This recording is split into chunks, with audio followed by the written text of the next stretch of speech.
함께 한번 기도하겠습니다. 사랑하는 하나님, 우리가 하나님의 보혈 앞으로 나아가서 예수 그리스도의 십자가 앞으로 나아가서 우리의 삶에 있는 죄악들이 정결하여지고 우리의 삶에 있는 죄악들이 하나님 앞에 새롭게 될 수 있는 시간을 허락하여 주시니 감사합니다. 주님, 그렇게 저희가 하나님의 자녀가 되었고 그렇게 하나님과 함께 동행하는 삶을 걸어갈 수 있게 된 것이 얼마나 감사한 일인지요. 사랑하는 주님, 주님께서 정말로 살아계셔 주시고 은혜를 더하여 주셔서 하나님 주님 앞에 구원받은 사람으로서의 오늘 하루의 삶의 기쁨이 넘치게 하여 주시고 특별히 이번 주일에 주님 세례받는 모든 이들에게 하나님께서 복을 더하여 주셔서 사랑하는 주님, 내가 주님과 함께 걸어가는 삶을 선택했음을 하는 모든 식구들에게 주님 기쁨으로 보여주는 시간이 되고 우리 식구들은 그걸 바라보며 하나님께서 나에게 주셨던 은혜들이 다시 기억이 날 수 있는 시간이 되도록 아버지여 도우시고 함께하여 주옵소서. 모든 말씀 예수님 이름으로 기도합니다. 아멘. 에스겔 11장 1절부터 12절까지의 말씀 함께 읽겠습니다. 에스겔 11장 1절부터 12절까지의 말씀입니다. 우리 같은 목소리를 함께 읽도록 하죠. 함께 읽습니다. 시작. 그때에 주의 영이 나를 들어올려서 여호와의 전 동문 곧 동향한 문에 이르시기로 보니 그 문에 사람이 25명이 있는데 내가 그 중에서 아수르의 아들 야사냐와 브나야의 아들 블라디아를 보았으니 그들은 그 백성의 고관이라. 그가 내게 이르시되 인자야, 이 사람들은 불의를 품고 이 성 중에서 악한 꾀를 꾸미는 자니라. 그들의 말이 집 건축할 때가 가깝지 아니한즉 이 성읍은 가마가 되고 우리는 고기가 된다 하나니, 그러므로 인자야, 너는 그들을 쳐서 예언하고 예언할지니라. 여호와의 영이 내게 임하여 이르시되 너는 말하기를 여호와의 말씀에 이스라엘 족속아, 너희가 이렇게 말하였도다. 너희 마음에서 일어나는 것을 내가 다 아노라. 너희가 이 성읍에서 많이 죽여 그 거리를 시체로 채웠도다. 그러므로 주 여호와께서 이같이 말씀하셨느니라. 이 성읍 중에서 너희가 죽인 시체는 그 고기요 이 성읍은 그 가마인데 너희는 그 가운데에서 끌려 나오리라. 나 주 여호와가 말하노라. 너희가 칼을 두려워하니 내가 칼로 너희에게 이르게 하고 너희를 그 성읍 가운데에서 끌어내어 타국인의 손에 넘겨 너희에게 벌을 내리리니 너희가 칼에 엎드려질 것이라. 내가 이스라엘 변경에서 너희를 심판하리니 너희는 내가 여호와인 줄을 알리라. 이 성읍은 너희 가마가 되지 아니하고 너희는 그 가운데에 고기가 되지 아니할지라. 내가 너희를 이스라엘 변경에서 심판하리니 이제는 내가 여호와인 줄을 알리라. 너희가 내 율례를 행하지 아니하며 규례를 지키지 아니하고 너희 사방에 있는 이방인의 규례대로 행하였느니라 하셨다 하라. 아멘. 하나님 앞에서 거짓된 이야기를 하고 있는 25명의 이스라엘의 지도자, 당시 유다의 지도자들에 대한 하나님의 심판의 메시지를 전하고 있습니다. 1절은 이렇게 말하네요. 그때에 주의 영이 나를 들어올려서 여호와의 전 동문 곧 동향한 문에 이르시기로 보니 그 문에 사람이 25명이 있는데 내가 그 중에서 아수르의 아들 야사냐와 브나야의 아들 블라디아를 보았으니 그들은 백성의 보관이라 라고 이야기합니다. 여기에서 나오는 25명이라는 이 숫자가 뭐하고 똑같나 하면 앞에서 우리가 몇 장 전에 보았던 그 성전에서 우상 숭배를 하던 사람들의 숫자 25명하고 사실은 똑같다라는 것을 볼 수 있게 됩니다. 하지만 여기서 나온 25명이라는 것은 앞에 있는 사람들하고는 좀 다르다라고 이야기할 수 있습니다. 에스겔 8장에서 나온 사람들 25명은 어디에 서 있었다고 말하나 하면 성전 현관과 제단 사이에 서 있었다 이렇게 말하거든요.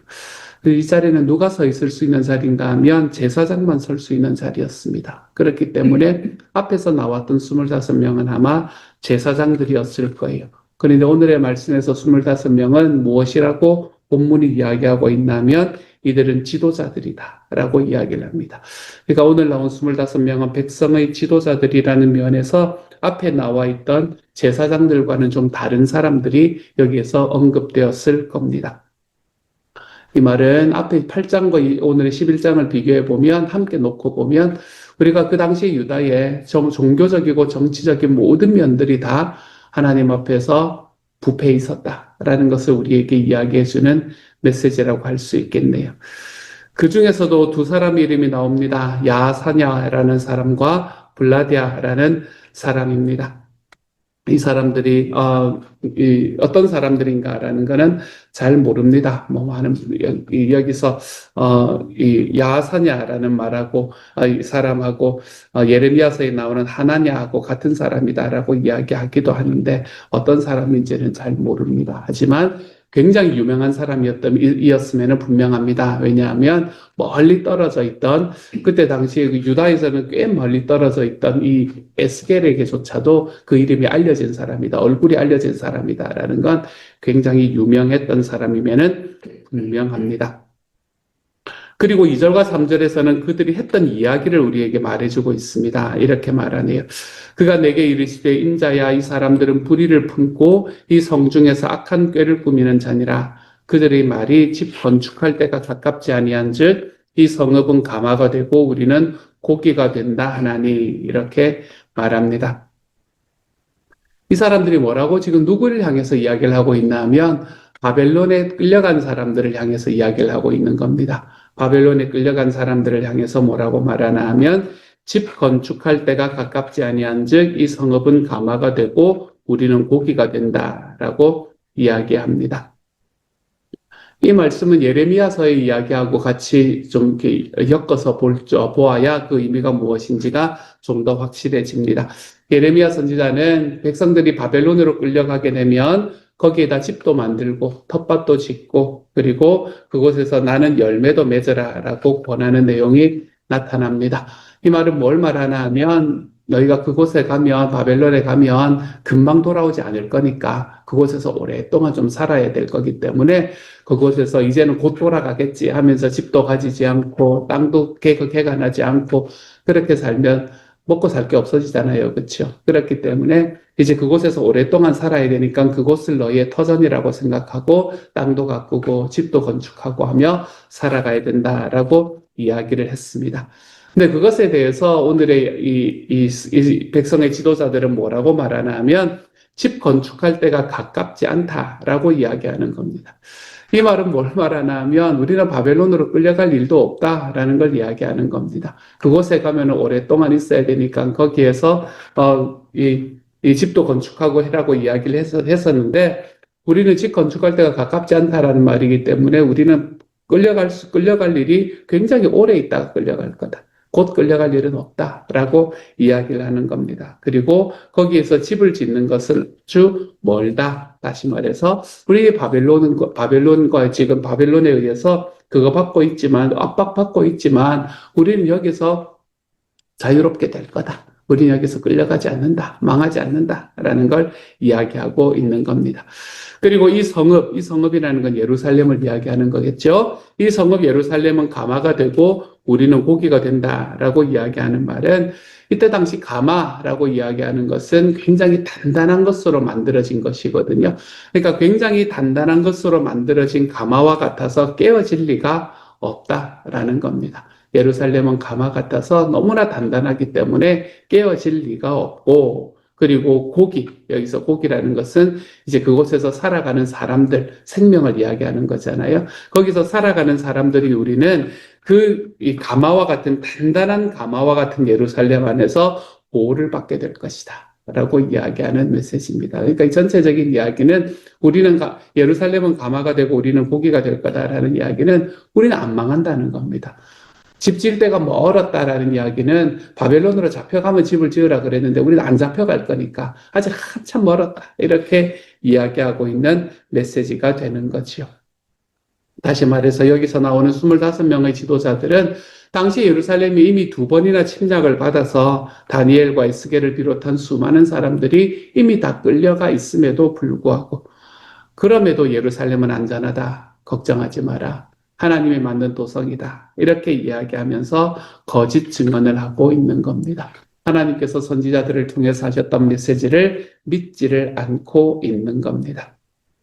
여기서 말하는 가마와 고기라는 이야기는 7절과 11절에서도 나타납니다. 근데 7절과 11절에서 나타나는 이 가마와 고기에 대한 스토리는 여기서 말하는 지도자들의 이야기와 완전히 반대로 이야기를 하고 있는 것을 볼 수 있게 되지요. 과거에는 큰 불 때는 아궁이에 큰 가마솥이 걸려져 있었거든요.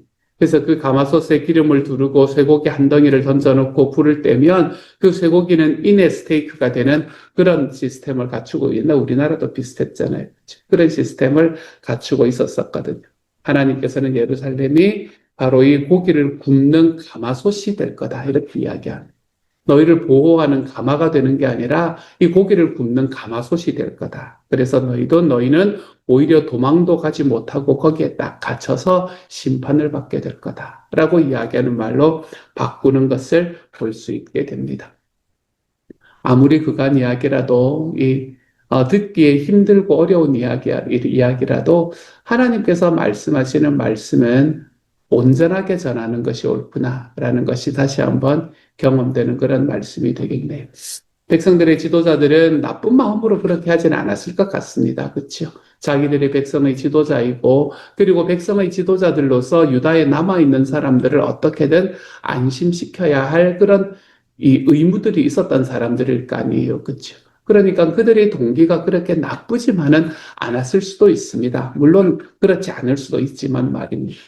그들의 동기가 그렇게 나쁘지 않았음에도 불구하고 그들이 하나님께서 말씀하신 대로가 아니라 하나님께서 이야기하신 것의 반대 이야기를 전하게 될 때 그 백성들 전체에게 다가오는 충격과 그리고 그 말을 전한 사람에게 다가오는 하나님의 심판은 완전히 달라진다는 것을 오늘의 말씀에서 보여줍니다.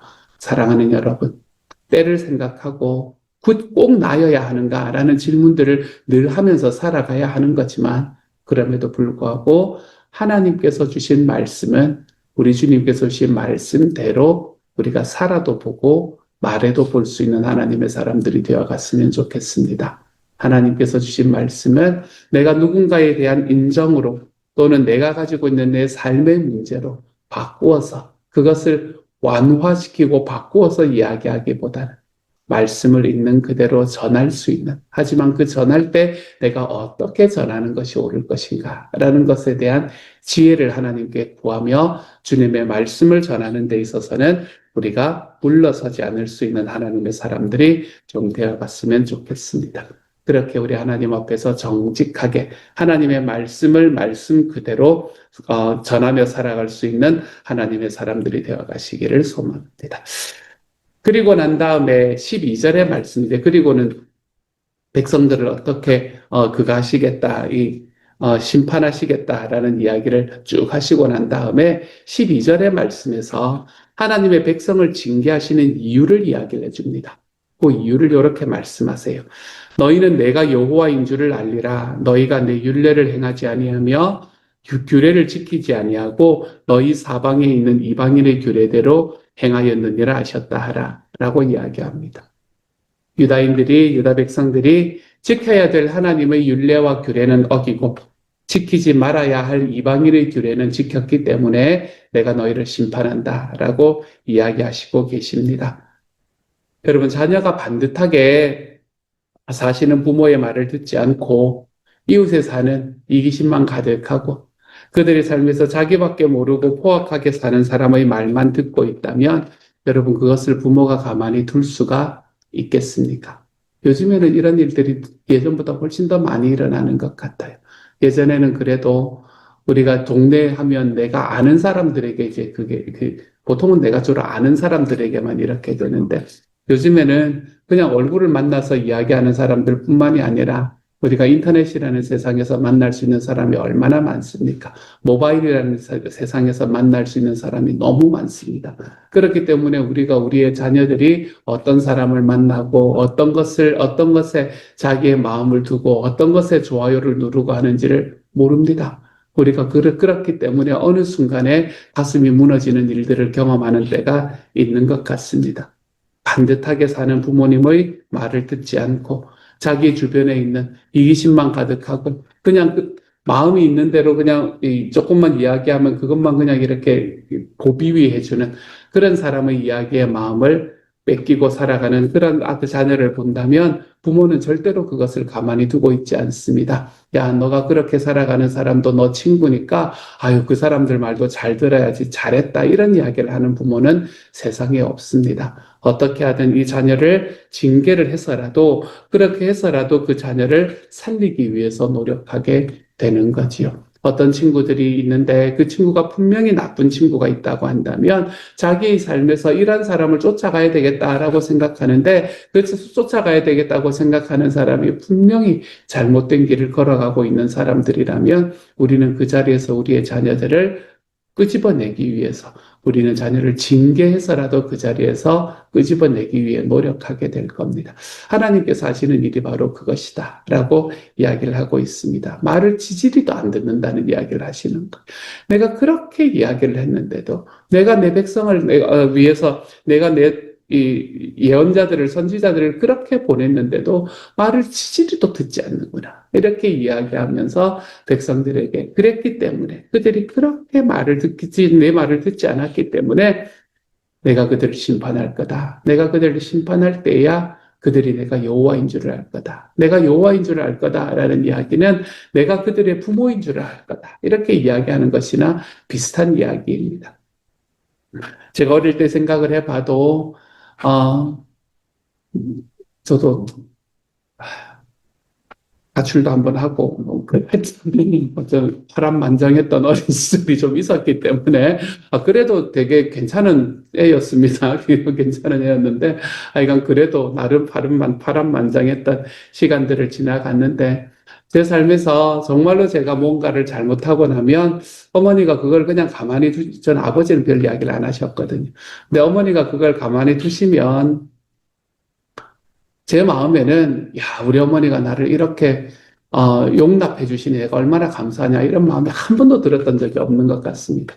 요 정도는 해도 되는구나 이런 생각을 했었어요.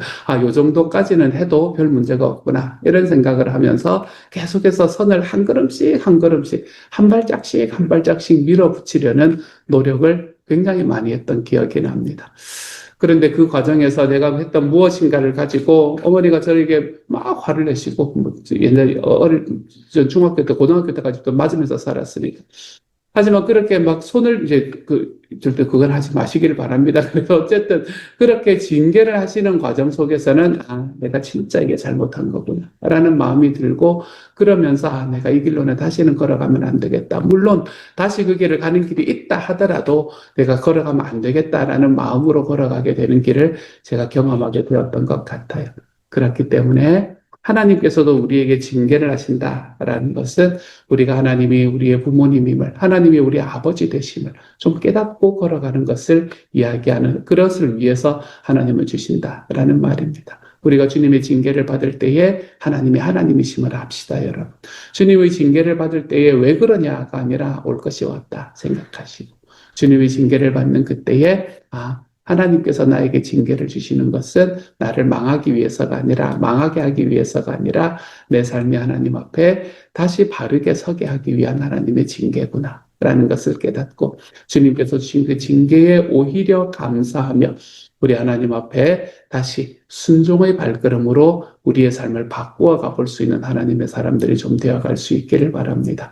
이스라엘 백성들은, 유다의 백성들은 끝까지 이 길을 걷지 않았습니다. 마지막 순간까지 이 길을 걷지 않았습니다. 이 길을 어떻게 걷지 않았는가라는 자세한 이야기는 여러분이 예레미야서를 읽어보면 정말로 자세하게 나옵니다. 우리 성경 통독반에서는 얼마 전에 끝난 그 예레미야서, 오늘 끝나게 될 예레미야서, 우리 얼마 전까지 읽었던 그 부분을 바라보면 어떻게 백성들이 말을 지지리도 듣지 않았는가. 예레미야가 했던 이야기를 어떻게 그렇게 지지리도 깨닫지 못했는가라는 것을 얼마나 자세하게 이야기해 주는지 모릅니다. 그런 과정 속에서 끝까지 예루살렘 백성들은 하나님의 말씀으로 돌아오지 않았습니다. 그래서 그들은 멸망에 이르게 되죠. 사랑하는 여러분, 우리의 삶이 멸망의 길로 걸어가는 삶을 선택하지 않으시기를 소망합니다. 주님께서 우리에게 징계하실 때 하나님의 징계를 오히려 기쁨으로 알고 하나님, 나의 아버지가 되어주시니 감사합니다. 그래서 우리 주님께서 우리에게 주신 주님의 규례와 우리 주님의 율례를 좇아, 우리 주님의 율법과 말씀을 좇아 내가 하나님의 삶을, 하나님 앞에서 자녀의 삶을 살아가 볼 수 있는 하나님의 사람이 되어 가시기를 소망합니다. 내가 자녀라면 내가 자녀라면 징계받지 않을 수가 없습니다, 여러분. 자녀는 물론 원래 부모에게 징계받는 사람이 자녀이니까요. 그러니까 내가 받는 징계를 두렵게 여기지 마시고 하나님께서 나에게 주시는 징계 속에 내가 하나님의 더 아름다운 자녀의 모습으로 변해갈 것을 기대하고 주님의 말씀으로 다시 한 걸음 우리의 발걸음을 디뎌내는데 부족함이 없는 하나님의 사람이 되어 가시기를 우리 주님의 이름으로 축복합니다. 같이 한번 기도하도록 하죠. 사랑하는 하나님, 하나님께서 징계하시고 말씀하시고 이 길이다라고 이야기하셨지만 주님 그 길을 끝까지 걷지 않고 끝까지 하나님의 말씀을 배척함으로 하나님 유다 백성이 걸어야만 했던 경험해야만 했던 하나님 그 삶이 어떤 삶이었는지를 다시 한번 바라봅니다.